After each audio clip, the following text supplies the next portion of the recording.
दरअसल मिलावटखोरी के खिलाफ मुख्यमंत्री योगी आदित्यनाथ ने यह अभियान पूरी तरह से सोच समझ के शुरू किया है। आपको इसकी इनसाइड स्टोरी भी बताते हैं। विश्व स्वास्थ्य संगठन यानी WHO के अनुसार खाद्य जनित रोगों के कारण हर साल तकरीबन 4 लाख मौतें होती हैं। इन मौतों का एक महत्वपूर्ण कारण खाद्य पदार्थों में मिलावट और विषाक्तता की वजह से होता है। WHO के अनुसार मिलावटी खाद्य पदार्थों से होने वाली मौतों का सही आंकड़ा तो उपलब्ध नहीं है, लेकिन इस तथ्य से इंकार नहीं किया जा सकता कि खाद्य जनित रोग और विषाक्त खाद्य पदार्थ मौतों का मुख्य कारण बनते हैं। भारत में खाद्य सुरक्षा से जुड़ी चिंताएं लगातार बढ़ रही हैं। मिलावटी खाद्य पदार्थों में अक्सर कीटनाशक, विषाक्त रसायन, अस्वस्थ तत्व और फर्जी सामग्री भी शामिल होती है, जो स्वास्थ्य पर प्रतिकूल प्रभाव डालती है। ये समस्याएं मुख्य रूप से बाजारों में, रेस्टोरेंट में, खाद्य उद्योग में मिलावटी सामग्रियों में उपयोग के कारण ये बनती है। सबसे बड़ी बात यह कि आंकड़े बेहद डराने वाले हैं। हम आपको जरा मिलावटखोरी के कुछ आंकड़े बताते हैं। असुरक्षित खाद्य पदार्थों के कारण विश्व स्तर पर हर साल 600 मिलियन लोग बीमार पड़ते हैं। तकरीबन 4,20,000 से ज्यादा मौतें होती हैं। वो एक साल का आंकड़ा है, आप समझ के देखिए। इनमें से 1,25,000 मौतें 5 वर्ष से कम आयु के बच्चों की होती हैं, यानी सबसे ज्यादा असर मासूमों पर पड़ता है। भारत में मिलावटखोरी की प्रमुख जो घटनाएं हैं, जरा उसको भी समझ लीजिए। 1998 में दिल्ली में सरसों तेल मिलावट कांड हुआ था। इस घटना में मिलावटी सरसों तेल के सेवन से 60 लोगों की मौत हुई थी और 3,000 से अधिक लोग बीमार पड़े थे। 2013 में बिहार में मिड डे मील का जहरीला भोजन खाने से बिहार के सारण जिले में कीटनाशक के कारण 23 बच्चों की मृत्यु हो गई थी और कई अन्य बीमार पड़े थे। 2009 से 2018 यानी 9 सालों के बीच में भारत में इस अवधि के दौरान खाद्य जनित रोगों के 2,688 प्रकोप दर्ज किए गए, यानी ऐसे मामले सामने आए, जिनमें 1,53,745 लोग बीमार हुए और 572 मौतें हुई। तो अगर मौतों का आंकड़ा ही देश भर में देख लिया जाए तो ना जाने कितना पहुंच जाता है। अब बात चूंकि हम उत्तर प्रदेश के अभियान की कर रहे हैं, इसलिए पहले उत्तर प्रदेश की भी कुछ घटनाएं और आंकड़े आपको बताते हैं। 2023 में हाथरस में मिलावटी दूध फैक्ट्री मिली थी। नकली दूध सिंथेटिक केमिकल डिटर्जेंट, यूरिया और रिफाइंड तेल से तैयार किया जा रहा था। 5,000 लीटर नकली दूध की रोज सप्लाई होती थी। अब सोचिए 5,000 लीटर दूध कम से कम 5,000 लोगों के घरों तक पहुंच रहा था, यानी कि 5,000 लोग को रोज स्लो पॉइजन दिया जा रहा था। 2024 में शाहजहांपुर में मिलावटी मैक्रोनी खाने से पिता पुत्र की मौत हो गई थी, बल्कि परिवार के कई लोग बीमार भी हुए थे, अस्पताल में भर्ती हुए थे। कुछ इसी तरह की स्थिति 2024 में मथुरा में जन्माष्टमी में 50 से अधिक लोग जो मिलावटी खाना खाने से बीमार हुए थे। 2024 में ही देवरिया में दीनदयाल उपाध्याय आश्रम इंटर कॉलेज था, वहां पर भी 80 छात्र बीमार हुए थे।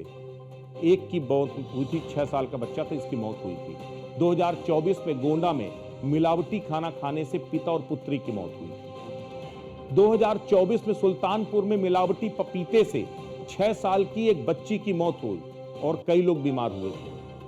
तो ये आपको वो आंकड़े हैं जो बताते हैं कि आखिर क्यों मिलावटखोरी के खिलाफ बड़े अभियान चलाने की जरूरत है। अब आपको इन आंकड़ों के साथ जरा इन तस्वीरों को भी देख लीजिए। ये तस्वीरें जिसे देखकर आप और हम में से शायद ही कोई होगा जिसका खून न खोले। थूक मिला करके रोटियां बनाना, जूस में थूक मिलाना, यूरिन मिला करके खाना बनाना, ये वो तमाम तस्वीरें हैं जिन तस्वीरों ने ये सोचने को मजबूर किया है कि आखिर इस तरह की हरकतें कोई मानसिक रोगी ही कर सकता है, क्योंकि कोई साधारण व्यक्ति तो नहीं कर सकता। इतना ही नहीं, तनिक से फायदे के लिए खाद्य पदार्थों में मिलावट करके किस तरह लोगों को तिल तिल कर मरने के लिए मजबूर किया जाता है। यही वजह है कि उत्तर प्रदेश में इसे लेकर बेहद सख्त कानून बनाने और सख्ती से उन्हें लागू करने का काम मुख्यमंत्री योगी आदित्यनाथ ने शुरू किया है। इसके लिए पिछले साल 2 महत्वपूर्ण अध्यादेश सरकार लेकर के आई थी। इसी थूक जिहाद के लिए सरकार अध्यादेश लेकर के आई थी। मिलावटखोरी के खिलाफ योगी ने जिस महाअभियान की शुरुआत की थी उसमें 2 नए खाद्य अध्यादेश थे, जिसमें था छद्म और सद्भाव विरोधी गतिविधियों की रोकथाम और थूकना निषेध अध्यादेश 2024।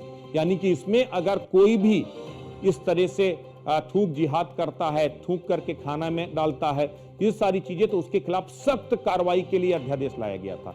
एक दूसरा अध्यादेश था उत्तर प्रदेश खाद्य संदूषण निवारण, यानी उपभोक्ता को जानने का अधिकार था, वो भी अध्यादेश 2024 में लाया गया। तो दोनों अध्यादेश ऑपरेशनल हैं और ये अध्यादेश थूकने या मानव अपशिष्ट को खाद्य पदार्थों में मिलाने से होने वाले संदूषण को संज्ञेय और गैर जमानती अपराध बनाने के लिए बनाए गए थे। यानी कि ये जो अपराध थे ये गैर जमानती थे, इसमें सख्त कार्रवाई के लिए इस पर कहा गया था। और ये जो 2 अध्यादेश आए, इन्हीं अध्यादेशों के मद्देनजर खाद्य प्रतिष्ठानों के लिए मुख्यमंत्री योगी आदित्यनाथ ने खाद्य और रसद महकमे को कई निर्देश जारी किए थे। और वो निर्देश क्या थे आपको ये भी बताते हैं। नाम और पता प्रदर्शित करना, यानी सभी खाद्य प्रतिष्ठानों में संचालक, प्रोपराइटर और मैनेजर का नाम पता अनिवार्य रूप से प्रदर्शित किया जाएगा। आपको याद होगा इसमें बहुत बवाल हुआ था।